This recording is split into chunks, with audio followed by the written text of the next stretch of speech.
Hi hello welcome to SS productions competitive hub అండి. ఈ వీడియోలో మనము సైకాలజీకి సంబంధించి టాప్ 30 బిట్స్ అనేటివి చూద్దాం. కంటిన్యూషన్ చూసుకుందాం. ఆల్రెడీ పార్ట్ 1 పార్ట్ 2 అయిపోయింది. చూడండి వాళ్ళు ఉంటే చూడండి. ఇదైతే మనకు పార్ట్ 3 చూద్దామండి. ఫస్ట్ వన్ చూడబోయే ముందు మన ఛానల్లో 3rd నుంచి 8th వరకు సంబంధించి ఆల్ న్యూ టెక్స్ట్ బుక్స్ అనేటివి క్లాసెస్ అనేటివి మీకు అందుబాటులో ఉన్నాయి. అదేవిధంగా మన యాప్ డౌన్లోడ్ చేసుకోండి. అక్కడ మీరు టెస్ట్ సిరీస్ అనేటివి రాసుకోవచ్చు. ఇక్కడ క్లాసెస్ ఫ్రీగానే ఉన్నాయి. క్లాసెస్ వినండి, అక్కడికి వెళ్ళి టెస్ట్ సిరీస్ అయితే ప్రాక్టీస్ చేసుకోండి. ఇలా చేసుకున్నట్టయితే ఇన్ టైంలో మీకు సిలబస్ అనేది కంప్లీట్ అవుతుంది. సైకాలజీ సంబంధించి కూడా మీకు ఇక్కడ టాపిక్ వైజ్ ఉన్నాయండి, ప్రాక్టీస్ చేసుకోవచ్చు. ఎగ్జామ్స్ అనేటివి రాసుకోవచ్చు. ఈ బిట్స్ అనేటివి వినండి, అక్కడికి వెళ్ళైనా సరే ప్రాక్టీస్ అనేది చేసుకోవచ్చు. ఈ విధంగా టెక్స్ట్ బుక్స్ సంబంధించి ఉంది, సైకాలజీ సంబంధించి ఉంది, డిఎస్సికి సంబంధించి కూడా విద్యా దృక్పథాలు ఇవన్నీ కూడా మనకు అప్డేట్ అయిపోయి ఉన్నాయి. ఎవరైనా పర్చేజ్ చేయని వాళ్ళు ఉంటే కనుక పర్చేజ్ చేసుకోండి. చాలా తక్కువ కాస్ట్లో ఉంది ప్రస్తుతానికైతే. మళ్ళీ హైక్ అయ్యే ఛాన్సెస్ అయితే ఎక్కువగా ఉంటాయి. మీకు ఏమన్నా డౌట్స్ ఉంటే కనుక ఈ నెంబర్కి కాల్ చేయండి. మెయిన్ టెక్స్ట్ బుక్స్ కనుక కంప్లీట్ చేశారంటే 80% సిలబస్ అక్కడే కంప్లీట్ అవుతుందండి. దాని బేస్డ్గానే మీకు టెక్స్ట్ బుక్స్ అన్నీ మీకు అందివ్వడం అనేది జరిగింది. క్లాసెస్ అన్నీ యూట్యూబ్లో, టెస్ట్ సిరీస్ అనేటివి మీకు కూడా యాప్లో ప్రాక్టీస్ చేసుకోవచ్చు. ఫస్ట్ క్వశ్చన్ చూద్దాము. పద్యాలు ఎక్కాలు కంటతా పడ్డము, ఇది ఏ రకమైనటువంటి స్మృతి కనుక్కోవాలండి. స్మృతులు రకాలు అనేటివి ఉన్నాయి. సో వాటిలో భాగంగానే by hearting poems and tables is, మనము చాలా ఈజీగా కనుక్కోవచ్చు. ఈ టేబుల్స్ చదవడం కానీ పద్యాలు ఇవన్నీ మనం బట్టి పద్ధతిలో చదువుతామండి. పదే పదే పదే పదే చదవడం ద్వారా నేర్చుకోవడం అనేది జరుగుతుంది. బట్టి పద్ధతి అంటాం దీన్నే మనము. Second option 2 is the right answer అండి. ఈ దీర్ఘకాలిక స్మృతి, దీన్నే మనము శాశ్వత స్మృతి అంటాం.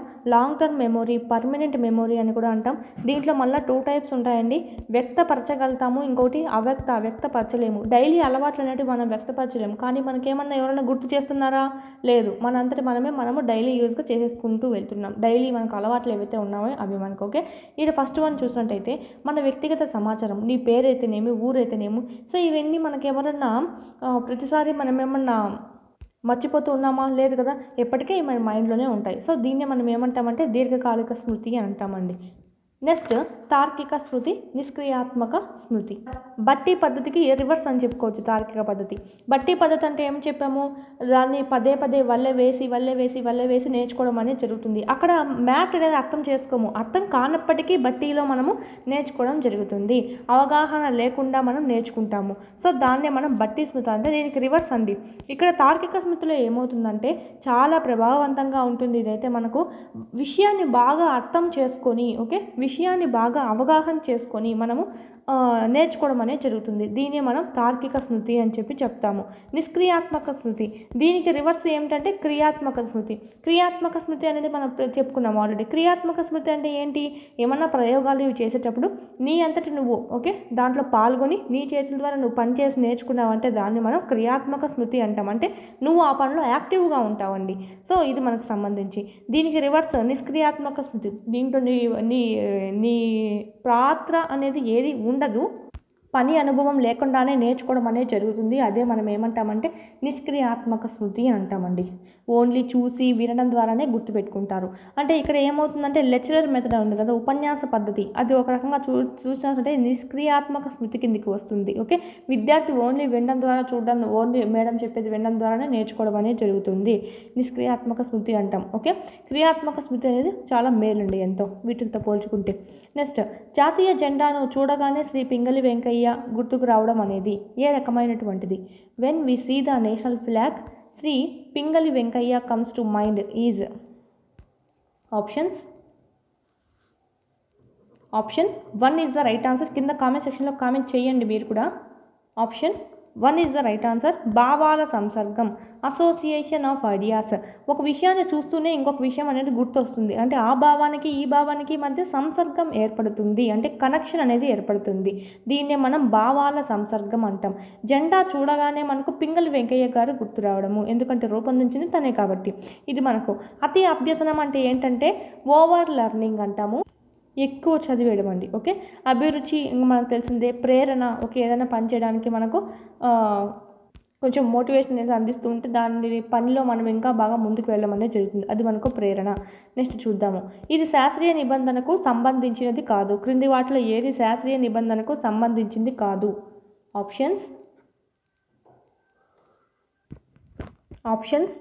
శాస్త్రీయ నిబంధన సిద్ధాంతం అండి. ఇవాన్ పావ్లోవ్ గారు చేశారు, కుక్క మీద ప్రయోగం చేశారు కదా, దాంట్లో మనం నియమాల్లో భాగంగా చెప్పుకున్నాము పునర్బల నియమం అని చెప్పి, ఓకే, విరమణ, అయత్న సిద్ధ స్థాప్యము, సామాన్యీకరణము, ఇవన్నీ మనం చెప్పుకున్నాం. దాంట్లో విచక్షణ, ఇవి కూడా మనం చెప్పుకున్నాం. కానీ పరికరాత్మక అభ్యసనం అని చెప్పి దీంట్లో లేదు మనకి. ఇది మనకు కార్యసాధక నిబంధన సిద్ధాంతంలో రావడం జరుగుతుంది. Option 2 is the right answer. దీనికి సంబంధించింది కాంది ఏదంటే ఆప్షన్ 2. విరమణం, సామాన్యీకరణం, విచక్షణ, అయత్న సిద్ధ స్థాప్యము, పునర్బలన నియమము, ఓకే, ఇవన్నీ మనకు పావ్లోవ్ సంబంధించి శాస్త్రీయ నిబంధనకు సంబంధించినవి. ఉన్నత క్రమ నిబంధన, ఓకే, ఇవన్నీ. నెక్స్ట్ క్వశ్చన్ చూద్దాం. ఆల్రెడీ క్లాసెస్ చేసేస్తున్నాను, చూడండి వారు ఉంటే ఫ్రీగానే చేస్తున్నాను. Next, the mentality of apes గ్రంథ రచయిత. The mentality of apes book is written by. Options. The mentality of apes రాసింది ఎవరంటే ఆప్షన్ 4 అండి, కొహ్లర్ గారు. గెస్టాల్ట్ వాదుల్లో మనకు 3 ఉన్నారు కదా, సో ఆ 3లో ఒకరైన కొహ్లర్. టెనరిఫ్ అంటే ఏంటంటే టెనరిఫ్ దీవులు అండి. టెనరిఫ్ దీవులు ఉన్నాయి కదా, టెనరిఫ్ దీవుల్లో మనకు ఈ చింపాంజుల్ని పట్టుకురావడం అనేది జరిగింది. మనకు సుల్తాన్ మీద ఎక్కువ ప్రయోగాలు చేస్తారు కదా, సో అది మనకు. నెక్స్ట్, అభ్యసన వక్రరేఖలలో ఎక్స్ అక్షం మీద అంశము. మనం ఇక్కడ ఇలా చూసుకున్నాం, X, Y, first stage, okay, ప్రారంభ స్మృతని, చాంచల్యము, పీఠభూమి, ఇవన్నీ చూసుకున్నాం కదా. దాంట్లో మనము ఈ ఎక్స్ అక్షం అనేది దేన్ని సూచిస్తుంది? దేన్ని సూచిస్తుందండి? ఎక్స్ అనేది మనకి వయసును సూచిస్తుందండి. చూడండి, మనకు ఫస్ట్ చిన్నప్పుడు ఏముంటాం, ప్రేరణ బాగా కలిగి ఉంటుంది కాబట్టి బాగా అభ్యసనం జరుగుతుంది. నెక్స్ట్ తగ్గుతుంది కొంచెం, చాంచల్యం, ఎవడుదుడుకులు అనేటివి ఏర్పడతాయి. సో ఇక నెక్స్ట్ పీఠభూమి, ఇది మనకు వయసును తెలుపుతుందండి. పైకి ఇట్లా మనకు ముందుకు జరిగే కొద్దీ వయసును తెలుపుతూ ఉంటుంది. ఆప్షన్, ఒక రకంగా చెప్పాలంటే కాలం అని చెప్పుకోవచ్చు. కాలం గడిచే కొద్దీ కాలాన్ని మనకి తెలియజేస్తూ ఉంటుంది. Option 1 is the right answer. Next ఇది కూడా అడుగుతారు, వై యాక్సిస్ అయితే మనకు దక్షతను తెలుపుతుందండి, దక్షతను. నెక్స్ట్ క్వశ్చన్, ఫలితం కంటే విధానం ముఖ్యం అని తెలిపిన అభ్యసన సిద్ధాంతం. ఫలితం కంటే విధానం ముఖ్యం. నీకు రిజల్ట్ రావడం కంటే అది ఏ విధానంలో నీకు రిజల్ట్ అనేది వచ్చింది, అంటే ఏ విధంగా నేర్చుకున్నాం అనేది మనకి ఇక్కడ important. The learning theory proposed that process is more important than product. Options. 6th question అండి, option 4 is the right answer. నిర్మాణాత్మకవాదం, వైగాట్స్కీ గారు చెప్పారు. ఇది నిర్మాణాత్మకవాదం అని. నిర్మాణాత్మకవాదాన్ని మనము ఇక్కడ మనకు వైగాట్స్కీ ప్రతిపాదించారని చెప్పుకోవచ్చు. ఏం చెప్పేవారు, ఫలితం కంటే విధానానికి ముఖ్యంగా ఇంపార్టెన్స్ అనేది ఇవ్వాలి అని చెప్పి, ఓకే. నిబంధనవాదం అంటే కండిషనల్ థియరీ అని మనం అని చెప్పుకున్నాం కదా. ప్రవర్తనవాదము, ఆవిష్కరణ, అభ్యసనం, ఇవన్నీ కూడా మనం ఇక్కడ మోస్ట్ ఇంపార్టెంట్ చూసుకోవాలి. ప్రతి దాని గురించి ఒక్కొక్క దాని గురించి ఒక్కొక్క మనకు శాస్త్రవేత్త గురించి, మనం మనోవిజ్ఞాన శాస్త్రవేత్త గురించి తెలుసుకోవాలి. అంతర్దృష్టి అభ్యసనానికి సంబంధం లేని భావనను గుర్తించండి. Identify the concept not related to insightful learning. అంతర్దృష్టి అభ్యసనం అండి, సంబంధం లేని భావనను గుర్తించండి. అసలు దీన్ని మనకు కనుగొన్నది ఎవరంటే gestalt వాదులండి. Max Wertheimer, Kohler, Koffka, వీళ్ళందరూ మనకు దీన్ని కనుగొనడం జరిగింది. సుల్తాన్ అనేటువంటి చింపాంజీ మీద చేశారు ప్రయోగం అనేది. ఇక్కడ మనకు దీనికి సంబంధం లేనిది. అసలు గెస్టాల్ట్ అంటేనే ఏంటంటే పూర్తి అనే అర్థం ఇస్తుంది, సంపూర్ణ అనే అర్థం ఇస్తుంది, పూర్తి అనే అర్థం ఇస్తుందండి గెస్టాల్ట్ అంటే, ఓకే.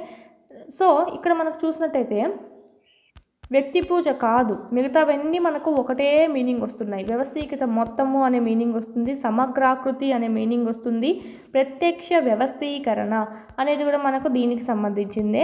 ఆప్షన్ 4 అనేది రాంగ్ ఆన్సర్ అండి. వ్యక్తి పూజ కాదు, హీరో వర్షిప్ అనేది కాదు, అది మనం దశల్లో చూసుకుంటాము. నెక్స్ట్ క్వశ్చన్, ఈత కొట్టడం సంగీతం నేర్చుకోవడంలో ఉండే అభ్యసన బదలాయింపు. ఎవ్రీ మనకు 30 క్వశ్చన్స్లో కంపల్సరీ ఒక క్వశ్చన్ అనేది వస్తూనే ఉంటుంది. రక్షక తంత్రాలు అయితేనేమి, అభ్యసన బదలాయింపు, నిబంధన సిద్ధాంతాలు, వీటి స్మృతి గురించి, వీటన్నిటి గురించి. ఈత కొట్టడం సంగీతం నేర్చుకోవడంలో ఉండే అభ్యసన బదలాయింపు. ఈత కొట్టడానికి సంగీతం నేర్చుకోవడానికి ఏమన్నా లెర్నింగ్ అనేది కొంచెమన్నా దీనికి ఉపయోగపడుతుందా? ఈత కొట్టడం వేరు, సంగీతం నేర్చుకోవడం వేరు, కొంచెం కూడా యూజ్ లేదు కదా ఈ రెండింటికి సంబంధించి. సో ఇక్కడ మనకు ఏ రకమైనటువంటి బదిలీ జరుగుతుంది అంటే ఎలాంటిది జరగదు. సో అందుకే దీన్ని మనం ఏమంటామంటే శూన్య బదలాయింపు అంటాం, ఏమీ జరగదు, ఓకే. ఒకవేళ మీకు ఇది ఈత కొట్టడం అనేది సపోజ్ మనకి ఇక్కడ ఉండేటువంటిది ఇంకొక పని నేర్చుకోవడానికి ఆటంకం కలిగించిందంటే అప్పుడు వ్యతిరేక బదలాయింపు పెడతాము. బాగా కలిసి వచ్చిందంటే అనుకూల బదలాయింపు అని పెడతాము. ఎలాంటి యూజు లేదు కాబట్టి జీరో యూజ్ కదా, సో అందుకే శూన్య బదలాయింపు అన్నాం. ఒక చేత్తో చేసింది ఇంకో చేత్తో కూడా చేయగలిగితే దాన్ని ద్విపార్శ్వ బదలాయింపు అని అంటారు. ఇక్కడైతే మనకు option 3 is the right answer. Next question, నచ్చిన సినిమా నచ్చిన ఆటలలో ఒకదాన్ని ఎంపిక చేసుకోవాల్సి వచ్చినప్పుడు ఎదురయ్యే సంఘర్షణలు కూడా మోస్ట్ ఇంపార్టెంట్. 4 టైప్స్ ఉన్నాయి. ఉపగమ, పరిహార సంఘర్షణ, పరిహార సంఘర్షణ, ఉపగమ, ఎందుకు మనకి ఇక్కడ ఇచ్చేసారు, ఉపగమ సంఘర్షణ, ఉపగమ పరిహార సంఘర్షణ. Most important. వీటి నుంచి కూడా కంపల్సరీ ఒకటి వస్తుందండి కంపల్సరీ. నచ్చిన సినిమా అండి.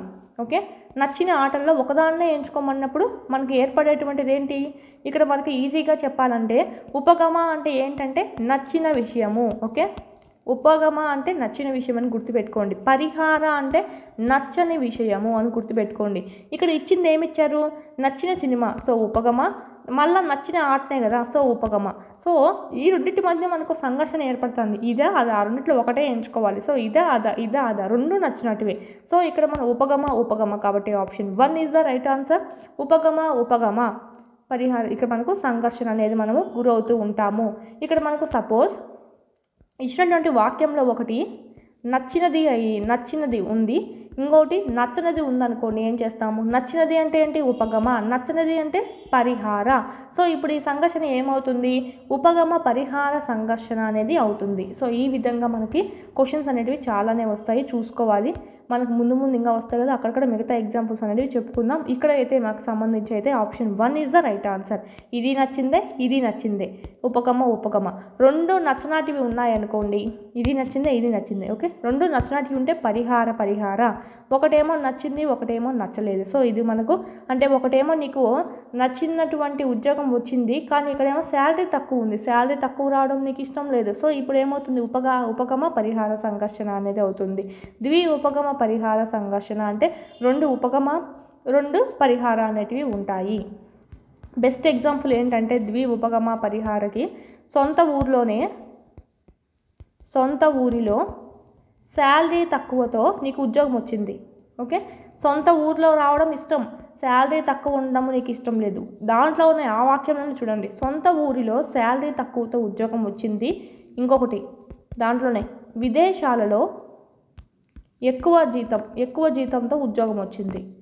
ఇక్కడ చూడండి, విదేశాలకు వెళ్ళడం ఇష్టం లేదు, ఎక్కువ జీతం అనేది వచ్చింది. ఇక్కడ చూడండి ఎలా ఉందో, ఇక్కడ మనకేమో ఒకటి ఉపగమ పరిహార ఉంది, ఇక్కడ ఒక పరిహార ఒకటి ఉపగమ ఉంది. సో ఈ విధంగా ఒకే క్వశ్చన్లో మనకు వస్తుంది. దీన్నే మనం ఏమంటామంటే ఉపగమ పరిహార సంఘర్షణ అని అంటాం.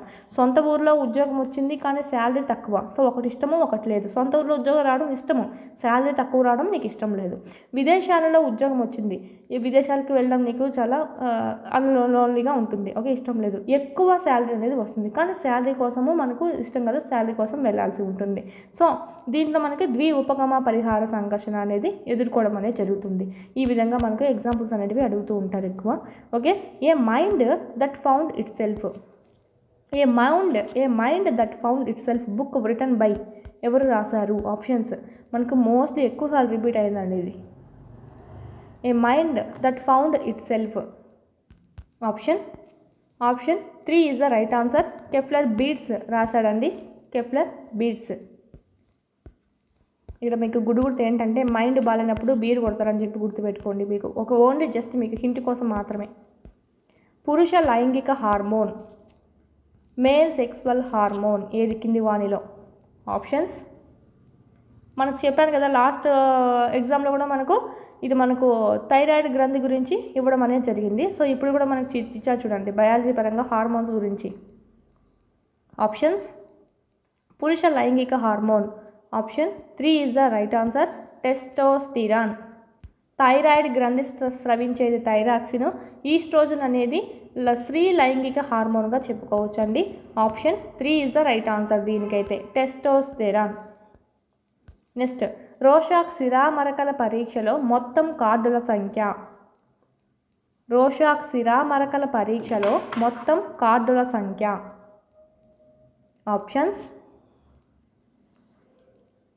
Option 3 is the right answer.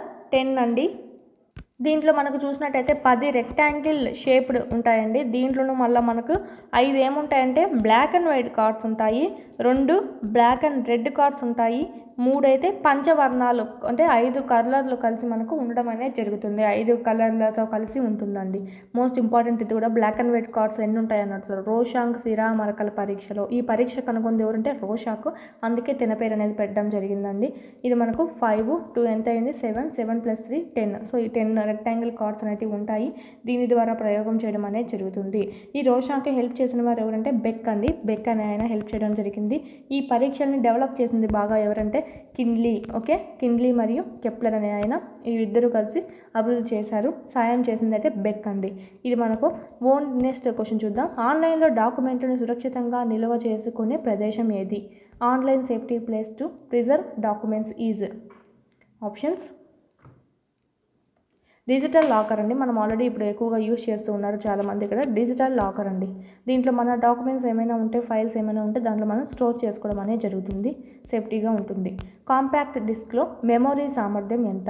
Memory capacity of a compact disc. CD ఉంటుంది కదా, సీడీలో ఉన్నటువంటి మెమొరీ సామర్థ్యం ఎంత అండి? Options 3 is the right answer. 700 MB is the right answer. 700 MB. Megabytes. The book Homeschooling is written by. Homeschooling పుస్తకాన్ని రచించింది ఎవరు? Homeschooling పుస్తకాన్ని రచించినది ఎవరు? ఆప్షన్ 3 అండి, జాన్ హాల్ట్. కింది వాణిలో అతిపెద్ద కంప్యూటర్ మెమొరీ. కింది వాణిలో అతిపెద్ద కంప్యూటర్ మెమొరీ. ఫస్ట్ అయితే మనకు కేబీ అండి, తర్వాత 1024 కేబీ ఈక్వల్ టు 1 ఎంబీ అండి. 1024 ఎంబీ ఈక్వల్ టు తర్వాత 1 జీబీ. అంటే కేబీ కన్నా ఎంబీ పెద్దది, ఎంబీ కన్నా జీబీ పెద్దది. జీబీ కన్నా 1024 GB equal to 1 TB. Option 4 is the right answer. అందుబాటులో ఉన్న సమాచారం జ్ఞానాన్ని ఉపయోగించుకొని పరిష్కారం సూచించడానికి చేసేటువంటి ఆలోచన. మనకు అందుబాటులో ఉన్నటువంటి ఇన్ఫర్మేషన్ ఏదైతే ఉందో దాన్ని బేస్ చేసుకొని జ్ఞానాన్ని ఉపయోగించుకొని మనం పరిష్కారం చేస్తాం సమస్యకు. ఆలోచన విధానాన్ని ఏమంటాము? Option 3 is the right answer. సమైక్య ఆలోచన. Convergent thinking. The thinking towards solution by using a available knowledge and information is called convergent thinking. Option 3 is the right answer. ఒక సమస్యకు చాలా పరిష్కారాలు కనుక నువ్వు సూచించినట్టయితే విభిన్న ఆలోచన, క్రియేటివిటీ మైండ్ ఎక్కువగా ఉన్న వాళ్ళకి ఇది ఎక్కువగా వస్తూ ఉంటుంది. ఓకే, నెక్స్ట్ చూద్దాము. థర్స్టిన్ ప్రకారం ప్రతి పనిలోనూ ఉండే ప్రాథమిక మానసిక సామర్థ్యాల సంఖ్య. మోస్ట్ ఇంపార్టెంట్ ఇది కూడా మనకి. Thurston, according to Thurston, number of primary mental abilities in every work. Option 4 is the right answer. 7. Next question. సాంఘిక సంజ్ఞానాత్మక అభ్యసన సిద్ధాంతాన్ని ప్రతిపాదించినది ఎవరు? సాంఘిక సంజ్ఞానాత్మక అభ్యసన సిద్ధాంతం social cognitive learning theory was proposed by. Options సంజ్ఞానాత్మక అభ్యసన సిద్ధాంతం అంటే పియాజే గారండి. సాంఘిక సాంస్కృతిక అభ్యసన సిద్ధాంతం అంటే వైగాట్స్కీ గారండి. సాంఘిక సంజ్ఞానాత్మక అభ్యసన సిద్ధాంతం Bandura. Option 2 is the right answer. Chomsky అయితే భాషా వికాసానికి సంబంధించి ఎక్కువగా చేయడం అయితే జరిగింది. Option 2 is the right answer అండి. డిఫరెన్స్ కనుక్కోవాలి. సాంఘిక సంజ్ఞానాత్మక అన్నారు బండూరా అండి. సాంఘిక సాంస్కృతిక అభ్యసన సిద్ధాంతం అంటే వైగాట్స్కీ. ఏకాంత క్రీడకు సంబంధించి సరికాని ప్రవచనాన్ని గుర్తించండి. ఏకాంతర క్రీడకు సంబంధించి identify the wrong statement regarding solitary play. ఆటకు నియమ నిబంధనలు ఉండవు. ఆట వస్తువులను ఇచ్చిపుచ్చుకోరు. ఒంటరిగా ఆడుకోవడానికి ఇష్టపడతారు. రోజంతా ఆడుతూనే ఉంటారు. ఈ ఆటకు నియమ నిబంధనలు అంటే ఏమి ఉండవండి. ఆట వస్తువులు ఇచ్చిపుచ్చుకోరు. ఏకాంతర క్రీడ పేరులోనే ఉంది మనకు. అంటే మనకు ఒంటరిగా ఏకాంతర అంటే ఒంటరిగా ఆడుకుంటూ ఉంటాడండి పిల్లవాడు. ఒంటరిగా ఆడుకోవడాన్ని ఎక్కువగా ఇష్టపడుతూ ఉంటారు. సో ఇది మనకు 4 అండి. రోజంతా ఆడుతూనే ఏమి ఉండడు. సో ఆప్షన్ 4 అనేది రాంగ్. మిగతా 3 మనకు రైటే. ఎమోవర్ అనున్నది ఈ భాషా పదము. ఎమోవిర్ ఇది మనకు ఎమోషన్ అండి. ఎమోషన్ అనే పదము ఎమోవిర్ అనేటువంటి ఈ పదం నుంచి వచ్చింది. ఆ పదం ఏంటి? ఫ్రెంచా, గ్రీకా, ఇంగ్లీషా, లాటినా? ఆప్షన్స్ లాటిన్ పదం. పర్సోనా అనేది కూడా మనకు లాటిన్ పదమే. సో ఇది కూడా మనకు ఎమోవిర్ అనేది కూడా మనకు లాటిన్ పదమే అండి. ఎమోషన్ అనే పదం లాటిన్ పదం నుంచి వచ్చింది. ఎమోవిర్ అనేటువంటి లాటిన్ పదం. ఈ భాష ఉపవ్యవస్థ మనం ఉచ్చరించే శబ్దాల క్రమాన్ని నిర్ణయిస్తుంది. ఈ భాష ఉపవ్యవస్థ మనం ఉచ్చరించే శబ్దాల క్రమాన్ని నిర్ణయిస్తుంది. This language subsystem determines the order of sounds we pronounce. Options phonology. మనం తెలుస్తూనే ఉంటుంది. ఫోనాలజీలో మనం అన్ని సౌండ్స్ గురించి నేర్చుకుంటామండి. ఒక పదాన్ని ఏ విధంగా పలకాలి, పదం కూడా కాదు, వర్డ్, ఓకే, పదం కూడా కాదు, మనకి ఒక లెటర్ అండి. లెటర్ని ఏ విధంగా పలకాలి అనేది మనం ఇక్కడ చూసుకుంటూ ఉంటాము మనకు లాంగ్వేజ్లో. ఓకే, ఫోనాలజీ, దీన్ని మనం ఫోనెటిక్స్ నేర్చుకుంటాం కదా, సో దాంట్లో భాగంగానే మనం ఇది ఫోనాలజీ. ఈ వికాస దశను సోమరి వయసు అని కూడా అంటారు. ఏ వికాస దశను అంటారు? మనకు నిన్న కూడా మనకు ప్రీవియస్ వీడియోలో కూడా మనకు రావడం జరిగింది. ఒక దశకు సంబంధించి ఏ ఏ పేర్లు ఉన్నాయనేది మనకు మోస్ట్ ఇంపార్టెంట్ చూసుకోవాలి. ఆప్షన్స్ సోమరి వయసు అని దేని దశను అంటారంటే ఉత్తర బాల్య దశను అంటారండి. ఉత్తర బాల్య దశ. ఈ కౌమార దశను ఒడిదుడుగులతో కూడుకున్నటువంటి దశ అని పిలుస్తారు. ఉత్తర బాల్య దశ నిన్న మనం ఇంకొక ముందు వీడియోలో చెప్పుకున్నాం. క్లిష్టతర వయసు అని కూడా మనం చెప్తాం దీన్ని.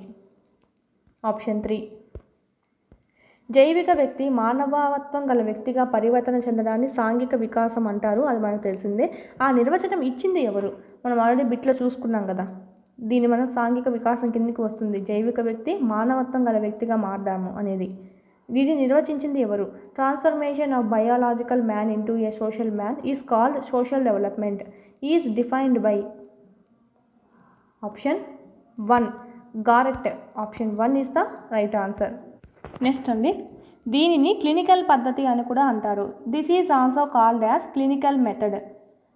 ఇది మనకు ఇంపార్టెంట్ అండి. దీన్ని మనకు కింది వాటిలో ఏ పద్ధతిని పిలుస్తారని అడుగుతున్నారు. నెక్స్ట్ మనం ఇక్కడ చూసినట్టయితే ఒక పని, మా ఆప్షన్ 2 అండి. ఫస్ట్ ఆఫ్ ఆల్ ఆన్సర్ చెప్పేస్తాను. వ్యక్తి అధ్యయన పద్ధతి అంటే దీన్ని మనము కేస్ స్టడీ మెథడ్ అంటాం. ఒక విద్యార్థి ప్రవర్తన అనేది అబ్నార్మల్గా ఉన్నా, అంటే కొంచెము మూడీగా ఉండడం, సో ఆ విద్యార్థి చదువు మీద శ్రద్ధ చూపకపోయినా ఏం చేస్తామంటే మనకుగా తీవ్రంగా ఉందని చెప్పి పరిస్థితి ఏం చేస్తామో తన గురించి, ఆ వ్యక్తి గురించి, ఆ విద్యార్థి గురించి పర్సనల్ కానీ, ఆ స్కూల్లో విషయాలు కానీ, ఏదైనా సరే ఇంటికి వెళ్ళి వాళ్ళ పేరెంట్స్ని అడగడం కానీ, చుట్టుపక్కల నైబర్స్ వాళ్ళ ఫ్రెండ్స్ని అడిగి కానీ మొత్తం మనకు స్టడీ చేయడం జరుగుతుంది. దాన్నే మనము కేస్ స్టడీ మెథడ్, వ్యక్తి అధ్యయన పద్ధతి అంటాం. క్లినికల్ పద్ధతి అని ఎందుకు అంటామంటే ఆ అబ్బాయికి ఏదో ప్రాబ్లం ఉందనే కదా మనం కూడా క్లినికల్ మెథడ్లో మనం ఇక్కడ దీన్ని ట్రై చేస్తున్నాం కాబట్టి దీన్ని మనం క్లినికల్ పద్ధతి అంటాం. మేము మిగతా అన్నీ చూడండి, కొంచెం ఏమి మనకు ప్రాబ్లం ఉండేది కాదు. ప్రశ్నావళి అంటే మనము క్వశ్చనీర్ అండి. ప్రయోగ పద్ధతి, సంఘటన రచన పద్ధతి, ఇదంతా కాకుండా మనకి ఆప్షన్ 2 అనేది రైట్ ఆన్సర్ అవుతుంది. వ్యక్తి అధ్యయన పద్ధతి. క్లినికల్ పద్ధతిని మనం ఏమంటామంటే వ్యక్తి అధ్యయన పద్ధతిని ఏమంటామంటే క్లినికల్ పద్ధతి అని పిలుస్తామండి. కొంచెము పిల్లవాళ్ళ యొక్క బిహేవియర్ అబ్నార్మల్గా ఉందంటే కనుక అలాంటి పిల్లవాళ్ళని మనము ఈ వ్యక్తి అధ్యయన పద్ధతి చేయడం అనేది జరుగుతుంది. అందుకే ఆ పేరు అనేది వచ్చింది దానికి. నెక్స్ట్ చూద్దాం. సరిగా జత పరిచిన దానిని గుర్తించండి. సరిగా ఐడెంటిఫై, కరెక్ట్ మ్యాచింగ్, కరెక్ట్గా ఉండేది ఏది కింది వానిలో అంటే పద్ధతులు కనుగొన్నది ఎవరని. పరిశీలన పద్ధతి, ఇంటర్వ్యూ పద్ధతి, నిర్ధారణ మాపనలు, చర్యాత్మక పరిశోధన. ఆప్షన్స్ ఆప్షన్ 1 అనేది కూడా రైట్ అండి. పరిశీలన పద్ధతి మెకాబే, ఇంటర్వ్యూ అట్కిన్సన్, నిర్ధారణ మాపని విల్హెల్మ్ వూంట్. Option 4 wrong. చర్యాత్మక పరిశోధన స్టీఫెన్ కోరే. నెక్స్ట్, అబ్జర్వేషన్ డోమ్ ద్వారా పిల్లల ప్రవర్తనను అధ్యయనం చేసిన మనోవైజ్ఞానికుడు. ఆప్షన్స్ అబ్జర్వేషన్ డోమ్ అండి. The psychologist who study children behaviour in observation dome is. Option 2 గెసెల్ అండి. గెసెల్ అండి. ఇది మనకు ఎలా ఉంటుందంటే మిర్రర్ అండి. మిర్రర్ అంటే మనకి లోపల పక్క ఉన్నటువంటి పిల్లవాని యొక్క ప్రవర్తనను నువ్వు బయట నుంచి చూడొచ్చు కానీ, ఓకే, బయట నుంచి చూడొచ్చు కానీ లోపల ఉన్న పిల్లవాడికి బయట ఏముందో ఈ పక్క ఉండేది కనిపించదు అన్నమాట. సో అది మనకు నెక్స్ట్ చూద్దాము. ముందుగా నిర్ధారించుకున్న ప్రశ్నల ద్వారా జరిగే పరిపుచ్చ. ఇక్కడ మనకు ముందుగానే మనం క్వశ్చన్స్ అన్నీ రాసి పెట్టుకుంటాం. దాని ద్వారా ఇంటర్వ్యూ చేయడం అనేది జరుగుతుంది. దీన్ని ఏమంటాము? Conducting interview by using pre defined questions is. Options option 4 అండి, సంరచిత. ముందుగానే రచన చేసి పెట్టుకొని ఉంటామండి. ఓకే, అందుకే మనకు సంరచిత. అసంరచిత అంటే మనకు అప్పటికప్పుడు, అంటే ముందు నువ్వు రాసి పెట్టుకున్నప్పటికీ అవి మనకేమి రాసినటివే చదవకుండా అడగకుండా అప్పటికప్పుడు అడగడం అనేది జరుగుతూ ఉంటుంది. ముందుగానే ప్రిపరేషన్ ఏమి ఉండదు. సో అలాంటివన్నీ మనకు అసంరచిత అవుతుంది, అన్‌స్ట్రక్చర్డ్ అవుతుంది. ఇదైతే ముందుగా నిర్ధారించుకున్న ప్రశ్నల ద్వారా జరిగే పరిపృచ్ఛ ఏదంటే సంరచిత. ఓకే, సంరచిత పరిపృచ్ఛ.